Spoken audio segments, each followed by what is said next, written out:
Hi Libra, welcome po sa ating channel. At ito ang inyong daily gabay tarot reading for November 12, 2024. Please be reminded kung naka-resonate kayo, comment down. Kung hindi kayo naka-resonate, ibigay niyo po sa iba kasi general reading po ito. This is for you Libra ngayong November 12, 2024.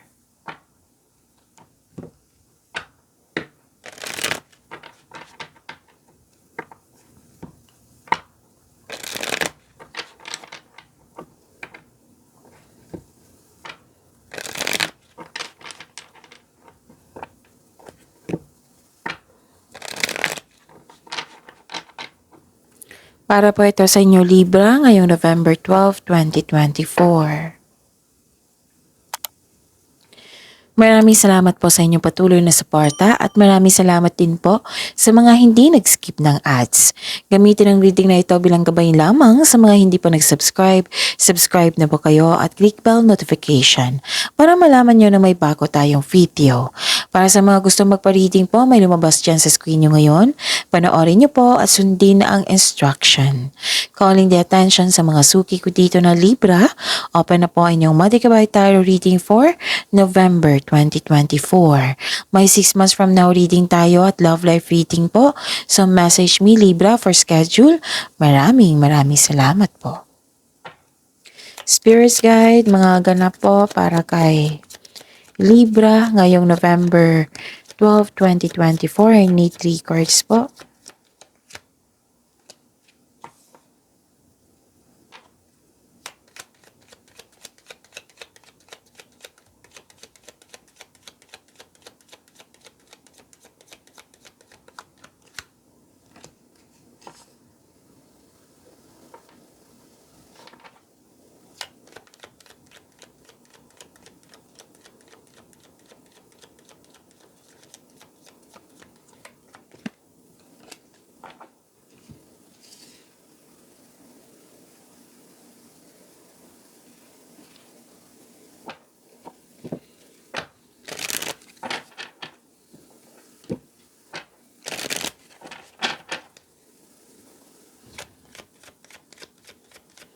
Spirits Guide, mga ganap po, mga mensahe niyo po. Mga mensahe niyo po para kay Libra ngayong November 12, 2024. I need 2 cards po.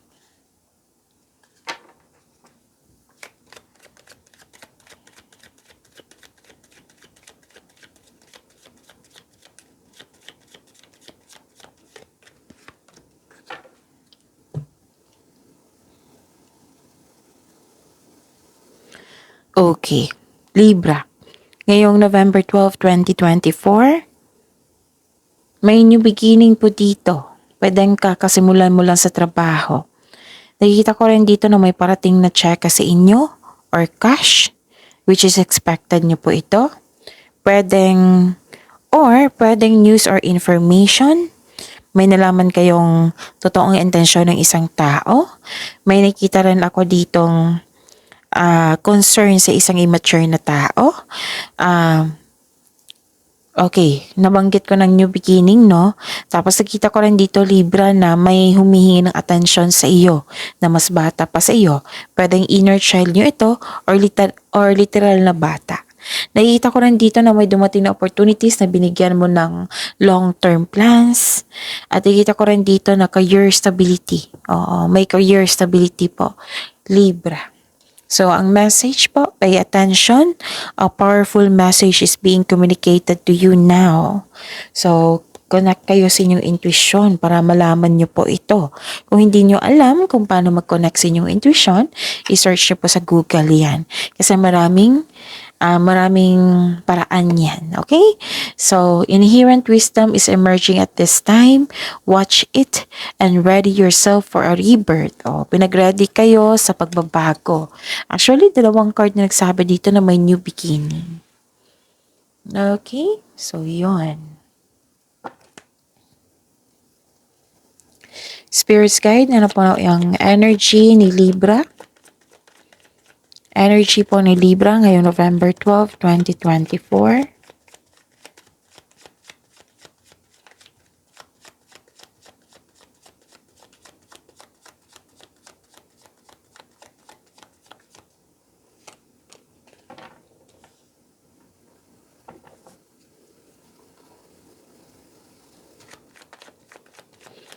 The clarification po sa card niya ito para kay Libra.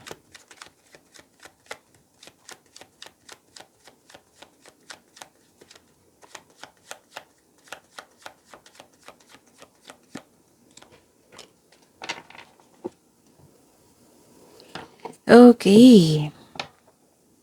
Sa mga may oras dyan, kung gusto nyo po, panoorin nyo po yung last 4 days kabay tarot reading nyo po. Like for example, napanood nyo ito ngayong November 12, 2024. Panoorin nyo po yung 11, 10, 9, 8. Oo, kung may oras kayo, kung gusto nyo po. Kung may narinig kayo or may nakita kayong repeating message, meaning to say, pinupush yan ng cards nyo. Meaning to say, ang ilan sa inyo hindi binigyan ng atensyon. Kaya ang nais ng cards nyo dito, bigyan nyo po ng atensyon kung maaari. At kung maaari, bigyan nyo po ng solusyon at aksyon. Okay?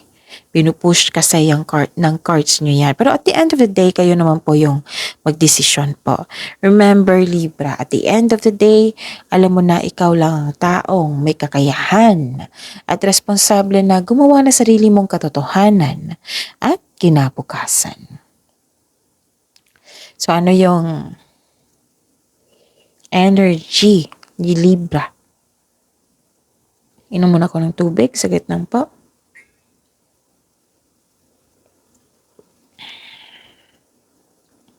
Okay.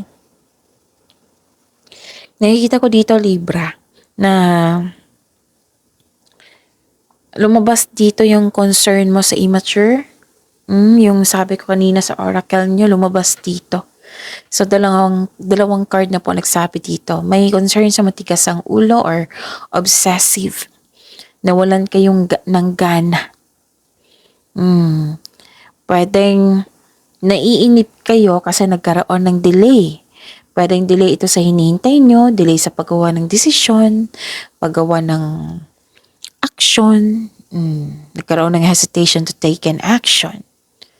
May concern sa isang tao na nagkaroon kayo ng disconnection sa isang tao or hindi nagkaroon ng unhealthy connection dyan sa trabaho, sa place mo. Okay?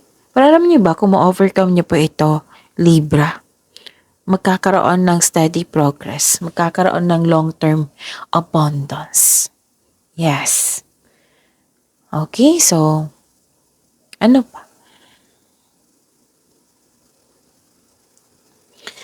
Yung concern nyo sa immature na tao, lumabas dito yung mga dahilan na hindi marunong magpahalaga, nang siyang dahilan na apektuhan kayo sa mga ginagawa niya, na hindi naging stable yung emotion mo. May nakita rin ako dito na takot o may alinlangan kang mag-lead kahit ng iba ay naghihingi na sa iyo ng guidance. Pwede din may offer sa iyo na leadership role kasi may nakita akong opportunity sa darating dito. Pwede din literal na leader ka dyan na maraming nagdepend sa iyo. Nagdepend sa inyong galing, sa inyong talino.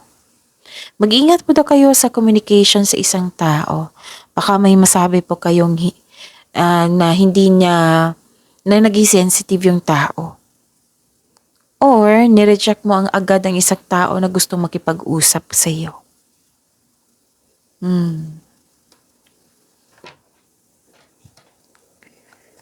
Spirits Guide. Career and Money po ni Libra ngayong November 12, 2024.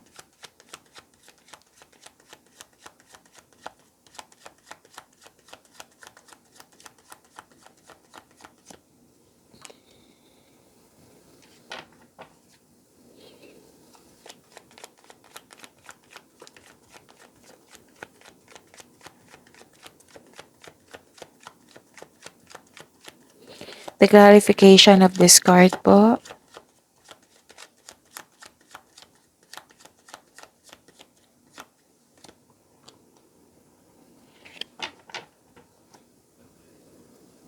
Okay, sa career and money nyo, Libra.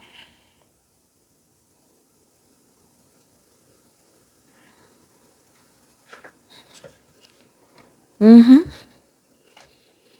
This card tells you na may parating na job opportunity, which is the clarification of your card here sa oracle nyo, na may parating na job opportunity or new sources of income na maaring maka-enhance sa kaperahan po. Tapos, ang sabi ng card dito, wag niyo po daw palampasin ang pagkakataon na ito. I-grab niyo po at magkaroon ng konkretong plano. Pwede din enjoy na enjoy ka sa current work mo ngayon or masaya ka sa iyong workplace at magaan kasama ang iyong mga katrabaho.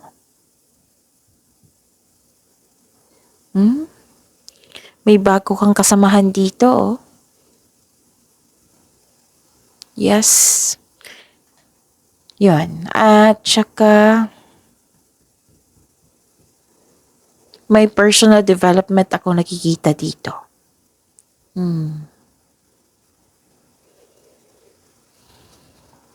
Nakikita ko dito yung awakening. Ito yung sabi ko. Acceptance. Ito yung pinaka-importante. Acceptance, awakening, kasi acceptance, may realization dyan. Nagkaroon ng self-assessment. Hindi ibig sabihin nagkamali kayo noon, magkakamali kayo ngayon. Kasi kukunin mo yung learning journey sa nakaraan para maiwasan mo ang pagkakamali. Pero huwag tayong matakot sa pagkakamali kasi dyan tayo magiging strong. Dyan tayo magiging matatag. So don't allow past mistakes or decisions in the realms of finance and career to define you. Mag-focus po daw kayo sa pag-release sa nakaraan at mag-move forward po kayo into a new and more successful period. Okay? So, ito yung sabi ko kanina sa inyo na may abundance. Acknowledge for your success is coming. Parating na po. May financial growth din na magaganap. May parating na paghahatol or may pagbubunyag at may magsusorry. So this is also means acceptance and release your past so you are able to enjoy the next phase of your life. So answering the call to, what I meant is answering the call to action creates new opportunity. Kung napahinaan kayo ng loob, move forward pa rin.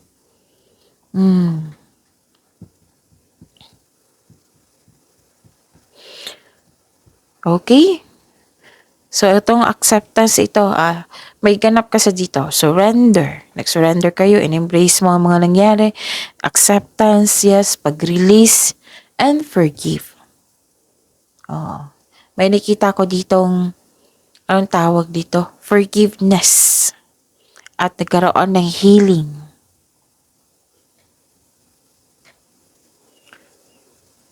Okay?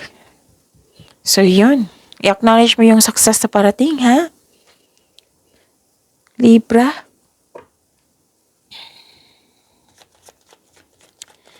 Spirit's Guide, Love Life, Self-Love, Partnership, and Romance. Libra. Actually, nakaramdam ako ng pagod ngayon. Mas nangingibabaw yung antok. Tama lang yung tulog ko. Before reading, hindi ako inaantok. Ngayon, inaantok na ako. Baka inaantok kayo, Chen. Sa pagod. The clarification of this card po.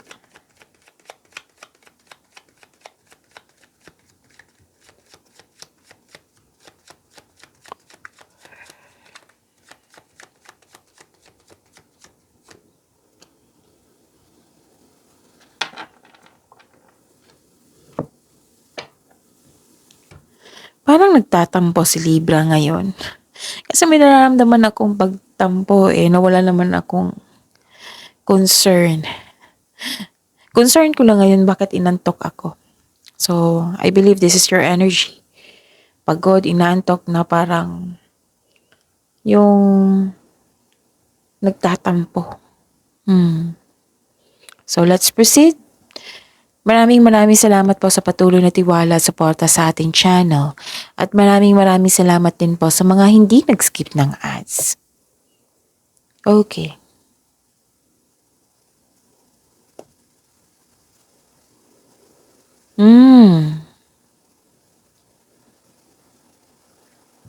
Lumabas nga. Okay. Parang nagtatampo ka dito or you felt na yung gusto mong mapag-isa. Pwedeng ganun.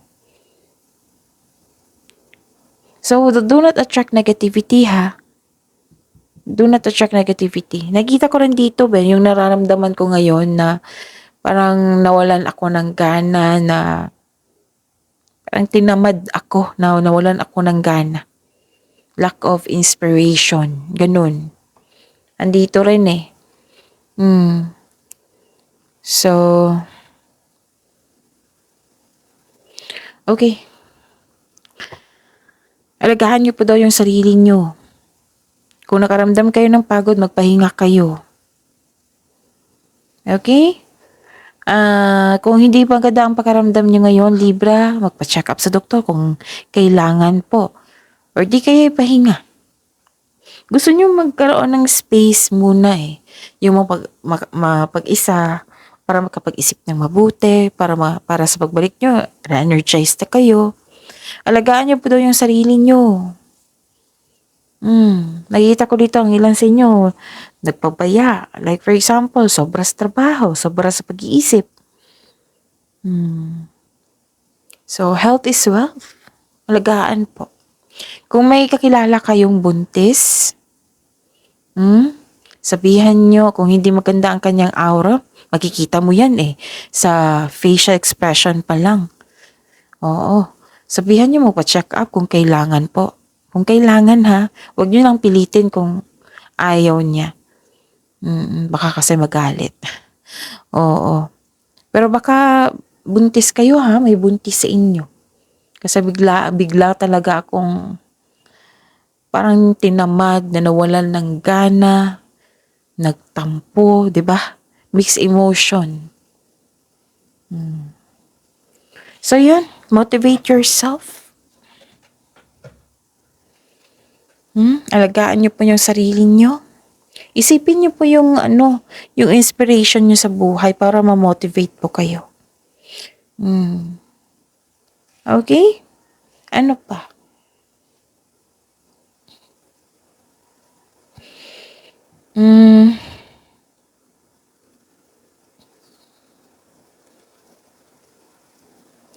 Nakikita ko dito,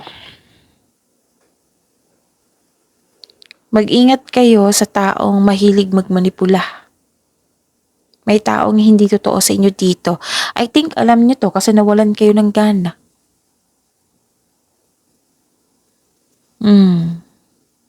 Makinig kayo sa inyong intuition. Kung hindi nyo alam kung paano makinig sa inyong intuition, i-search nyo po sa Google kasi maraming paraan yan. Believe in yourself, Libra. Oo, kakampi nyo po yung sarili nyo. Alagaan nyo po yung sarili nyo, believe in yourself. Mag-reconnect kayo. Mag-reconnect kayo sa inyong intuition. Mag-reconnect kayo sa inyong energy. Kung meron kayong time, mag-give time kayo sa nature. Kahit sa labas lang ng bakuran nyo, mag-grounding kayo kung pwede. Makinig pa daw kayo sa inyong intuition. Sabi dito pa lang pay attention. A powerful message is being communicated to you.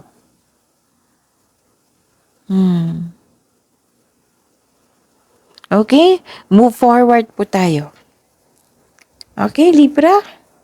Kailangan mag-move forward tayo para yung magiging productive para mag-harvest tayo every day. 'Di ba? So, kung may hindi nasunod sa gusto mo, dapat bigyan ng pag-unawa. Huwag susuko. Believe in yourself. Kung ang Panginoon naniniwala nga sa iyo, kayo pa, 'di ba? Maniwala din kayo sa sarili nyo. Alagaan nyo po yung sarili nyo, ha? Kasi pinupush ng cards nyo dito. Kung sobra na sa pag-isip or sobra sa trabaho, magpahinga talaga. Okay? So, see you tomorrow, Libra. Pagyamanin niyo po yung blessings na binigay sa inyo. Please like, subscribe, and click the button for notification para updated po kayo sa daily tarot reading natin. Maraming salamat po.